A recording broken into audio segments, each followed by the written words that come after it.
Script house dictation by Arulselvi. Tamil senior, December 1973. Ready, start.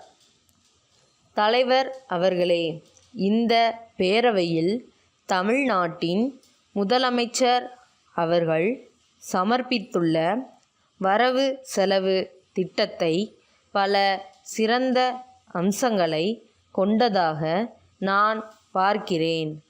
புதிய அரசாங்கம் பொறுப்பேற்ற பிறகு அதன் முழு ஆற்றலோடு தயாரிக்கப்பட்ட முதல் திட்டமாக இதை கருத வேண்டியிருப்பதால் இதை குறித்து நாம் நன்கு ஆராய்வது அவசியமாகிறது. இந்த திட்டம் பற்றாக்குறை திட்டம் அல்ல. புது வரி போட்டும் பற்றாக்குறை திட்டம் வகுக்கலாம். என்னை பொறுத்தவரை வரியே விதிக்காததை உயர்வு என்றோ சிறப்பு என்றோ நான் கருதவில்லை. அபிவிருத்திக்கு தேவைப்படுகின்ற பணங்களுக்காக வரிகள் போடுவது அவசியமே. எனினும் யாருக்கு வரிகள் போடுவது என்ற பிரச்சனை தான் இங்கே முக்கியம். அதை சொல்ல வேண்டிய நிலையை முன்னிட்டு தான் மாநில அரசாங்கம், மத்திய அரசாங்கம் ஆகியவற்றிற்கிடையே உள்ள பொருளாதார தொடர்பு இந்த நிதிநிலை அறிக்கையில் மிகவும் விமர்சிக்கப்பட்டிருக்கிறது. மாநில அரசாங்கம், மத்திய அரசாங்கம் ஆகியவற்றுக்குள்ள பொருளாதார நிலைமை, வரி விதிப்பு அதிகாரம், வரி பங்கீடு ஆகியவற்றை பற்றியெல்லாம் முதலமைச்சர் அவர்கள் விமர்சித்திருக்கிறார்கள். இனிமேல் வரி விதிப்பதற்கில்லை என்ற உண்மையினை உணர்ந்து வரி போடுவதை தவிர்த்திருக்கிறார்கள். அதற்காக முதலமைச்சரை பெரிதும் பாராட்ட கடமைப்பட்டிருக்கிறேன்.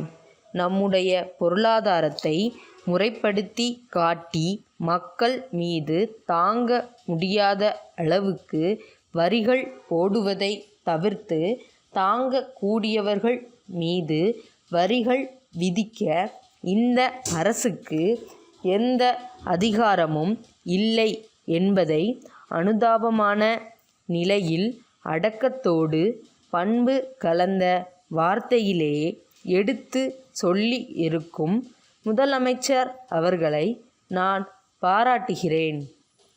அடுத்து, இலங்கை அகதிகள் பற்றிய பிரச்சனை மிக வருந்தத்தக்கதாகும்.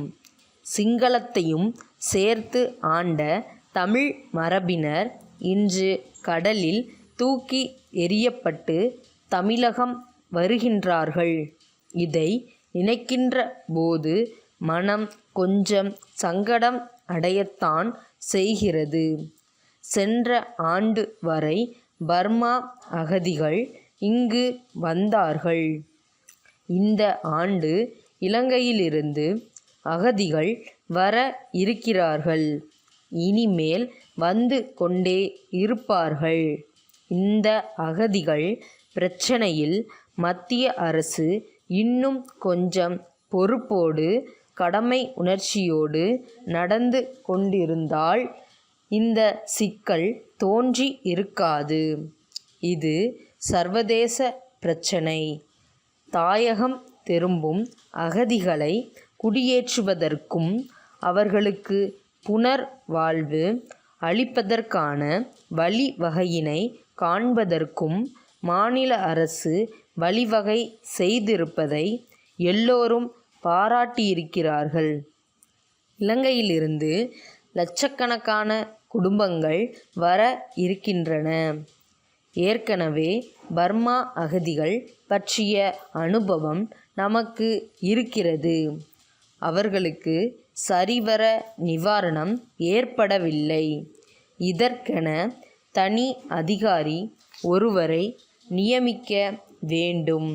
மற்ற அதிகாரிகளிடம் பொறுப்பை ஒப்படைக்காமல் ஒரு தனி துறையை ஏற்படுத்தி தனி அதிகாரியின் கீழ் அத்தகைய பொறுப்பினை ஒப்படைத்தால் அகதிகளுக்கு நல்ல முறையில் நிவாரணம் அளிக்க இயலும். திருநெல்வேலி வாணி பதிப்பகத்திற்கு அன்புடையீர். எங்கள் நிறுவனத்தின் பிரதிநிதி உங்களை அண்மையில் சந்தித்து நம் இரு நிறுவனங்களுக்கிடையே புத்தகங்களை பரிவர்த்தனை செய்து கொள்ளுவது குறித்து கலந்துரையாடியதை நினைவூட்ட விரும்புகிறோம். தங்களுடைய கருத்தை நாங்கள் தீவிரமாக பரிசீலனை செய்து பார்த்ததில் உங்கள் விஞ்ஞான தொழில்நுட்ப புத்தகங்களெல்லாம் சற்று விலை கூடுதலாகவும் எங்களுடைய புத்தகங்களின் விலை குறைவாகவும் நிர்ணயிக்கப்பட்டிருப்பதை காணலாம். 200 பக்கங்களுக்கு தாங்கள் 15 ரூபாய் விலை நிர்ணயித்திருக்கும் போது நாங்கள் 400 பக்கங்களுக்கு 25 ரூபாய் தான் விலை வைத்துள்ளோம். இரு தரப்பு புத்தக ஆசிரியர்களும் சமமான புகழ் வாய்ந்தவர்களாக இருந்தும் உங்கள் நூல்களுக்கு குறிப்பிட்ட விலை சற்று கூடுதலாக இருப்பதால் அதனை விரைவாக விற்பது கடினம் என்று தோன்றுகிறது. ஆகவே இதனை பற்றி தாங்கள் ஆலோசித்து தகவல் அளிப்பீர்களே ஆனால் சிறந்த ஒரு முடிவுக்கு வர இயலும். எங்கள் பட்டியலில் கண்டுள்ள சமூக நூல், வணிகம், தொழில்நுட்பம் ஆகிய துறைகளுக்குரிய புத்தகங்களையும் கவனிக்க வேண்டுகிறோம்.